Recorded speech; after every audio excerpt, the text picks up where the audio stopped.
আজকে অনেক দিন হয়েছে যে আমরা খেত যেটা খেত ধান খেতের ভিতরে লাইন করে রয়েছে এসটি লাইন, তারা অনেক দিন অবজেকশন দেওয়া হয়েছে যে আপনারা লাইনটা ঠিক করেন, আমরা যদি পরে ক্ষতি করেন কি করবেন। কোন জায়গা এটা? অনেক দিন হয়েছে, আমাদের কথা 7-15 দিন হয়ে যাবে লাইনটা করে দিয়েছে। কোন জায়গার মধ্যে এটা? মণিপুরি বস্তি ক্ষেতটা আমরা রাস্তা লোক ক্ষেত। তো আজকে আমরা বাড়ি একটা সমস্যার কারণে আমরা জায়গা দুটো একটা ব্যাপার হচ্ছে, তো আমরা ক্ষেত গেছি মাপ টাপ দেবো।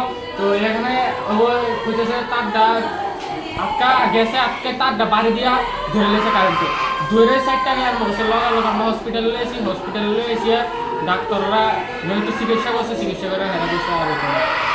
তারটা কি ফইদা আসছিল মাটিতে? Main line ST line. তারপর তোমরা কি এর আগে দেখছো নি যে তারটা এলো? আমরা দেখছি কারেন্টের অবজেকশন দিছি, তারা কোনো হয়েছে না। কতদিন ধরে জিল্লা দিচ্ছে দেখো? এটা প্রায় 15 দিন হয়েছে। কি নাম ওর? আমি তার ভাই, আপন ভাই। কি নাম? বাবার নাম কি? বাবার নাম কার্তিক দেবনাথ। বয়স কত? বয়স 22+।